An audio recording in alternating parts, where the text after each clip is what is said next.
came on the tram from Prenzlauberg from rehearsal with Josh Rutter after a very exhausting physical rehearsal, and then I got on the tram, didn't pay for a ticket, and now we're here in Frankfurter Tor in the playground. I came to Berlin pretty soon after dance school, probably about, I don't know, 8 months after I finished dance school. And dance school was a difficult test for me to be in. I did ballet, trained for ballet for 3 years, and it was a difficult test for someone of my character to stick to those the institution's requirements and expectations. And so in that time I found that I wanted, without really realising it, to make my own work. I was interested in making my own work, and at school I would get in trouble for that. It was that sort of institution. I wasn't allowed to do my own thing. And then so when I left dance school, I really I didn't want to work for anyone other than myself. I wanted to make my own work and focus pretty much on that. And so when I came to Berlin, that was the mindset that I was in, and I wanted to present my work here and have my work fed into the ecology of Berlin, to see what would happen to it, I guess. Yeah, and develop it, because I just come out of dance school, so I was still learning, always and forever. And I found, like, I did the Smash program when I first arrived, and that turned out to be, I say it as an equally significant part of my dance training as the 3 years of professional ballet training, and then a little bit of contemporary as well. And from there I was introduced into, I found it a good way into being able to surf the field of Berlin dance, and found it was completely and utterly saturated, and so I allowed it to kind of wash over me for a year or so, without really thinking about my own work. I was just watching other work and having conversations about other work and all these sorts of things, and yeah. And then I got to that point, and a lot of the time I felt like Berlin doesn't need me. And so when you have that feeling, you're confronted with, okay, so if no one cares that I'm producing work here, if no one particularly cares, if it doesn't influence things hugely, or even mildly, why is it that I make work? And so that was still a question, but for the first 2 years I was here, that was a frustrating question to continue answering. This is a kind of experiment that I'm playing with myself at the moment. I've written on a piece of paper and stuck it to the side of my bed, I am not an artist. And so I wake up to this message every morning, and I guess I go to sleep to it every night. I did this about a week ago, and it's been making me feel really good. I found that by introducing myself as an artist, or just calling myself an artist to myself, I think I'm finding it. Basically, there are a lot of other things that I want to do that aren't within, that I don't believe occur within my artistic practice, or that I don't want to include in my artistic practice. And by calling myself an artist, there's a certain path that you have to take when you call yourself an artist, a certain career ladder to climb, and a certain ambition to follow. And so if I'm experimenting to see if I don't call myself an artist, where does that allow me to move into? Because at the moment, calling myself an artist limits me to a certain pathway, as I feel it, which is against the cliche of art being all about freedom, Western contemporary art being all about freedom. I've found that it's that cliche isn't strictly true. And so I'm trying this experiment. I'm a week into the experiment, but so far what I've read is that it makes me feel good. It makes me feel that that I'm allowed now to do other things as well, whereas previously I felt that I couldn't because it would upset potential opportunities or something that I feel I needed to grab onto. And so by not calling myself an artist, I now feel comfortable with letting go of things.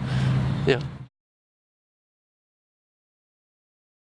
Yeah, the easiest way of describing it for me is to call him a capitalist artist, and there are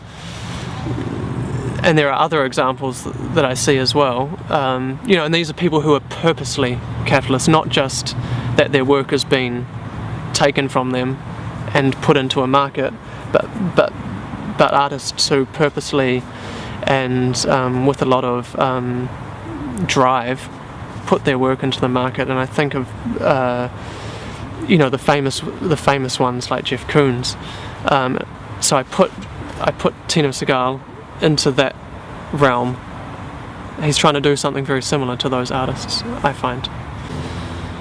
I can see similarities between this idea of capitalism requiring an underclass, and I can see that occurs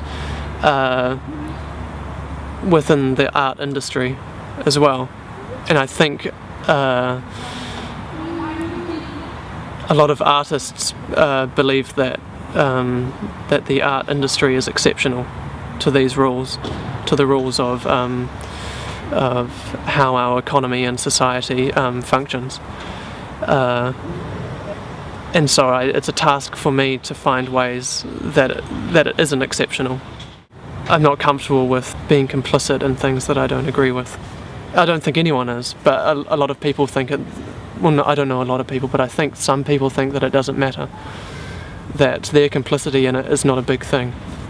We live in this world. I think everyone is complicit to a certain extent, and it's for me it's a matter of managing that complicity and limiting it as much as possible. But I don't blame people who follow this career ladder path, even though it doesn't necessarily particularly give them a lot of pleasure or satisfaction. I mean, we're human and we enjoy love and recognition. Recognition is a form of love, and we all need that, and so I need that. And so it's not a matter of demonizing that ambition or that idea of following a career ladder. It's but for me it's a temptation that I have to manage. The complicity needs to be managed to allow me to satisfy this belief that my action has impact in my world. A lot of artists, not all, but a lot of artists have strong values, and my own friends, trying to surround myself with people who deeply impress me with their levels of integrity. Yeah, people with more integrity than I have, I feel. Social capital, which is, I guess, like recognition and fame and opportunities as well. I think opportunities to present work to ever increasing audiences, perhaps within certain festivals or platforms or institutions, and that's the capital. Is these, you could even call them like CV lines, the things that you can easily fit into your CV. I consider myself driven, but I've found that even my own ambition becomes like it's too much of a temptation. The ambition becomes tempting to fall into. This easily recognizable success, coming from a certain amount of privilege, as I do, a certain amount of success is available to me if I want it, I feel. And so for me it's not, it's always, it's a task to avoid the temptation of that success. I mean, of course it's never certain that I have this success or whatever, but the potential of it is tempting. The potential of success is tempting, and I have to avoid. So this idea appeals to me, of not writing applications. Even that requires, I don't know, it's just a different way of, I'm looking for different strategies of being able to produce my work. From a very young age I've had this political awareness, and that doesn't go away, nor do I want it to go away. And so I think that's the drive. I have strong political values, and I think also I have a belief that activism and my own actions in the world actually do have an impact. Not necessarily large, but there's a real impact that I can possibly measure. And I think I've realised this quite recently, that actually forces me to make a lot of decisions. That's the driving force behind a lot of my decisions, is that I believe that my actions have an impact on the world. I don't think I should ever be arrogant enough to assume that my art, or even anybody else's art, could have an impact that is recognisable. And so for me, I don't think I bother. Well, I do bother with that question hugely, but I'm trying not to, because I don't think it's very useful to think, when you're making art, to think in that way. How is this going to impact? I don't think it produces particularly strong results.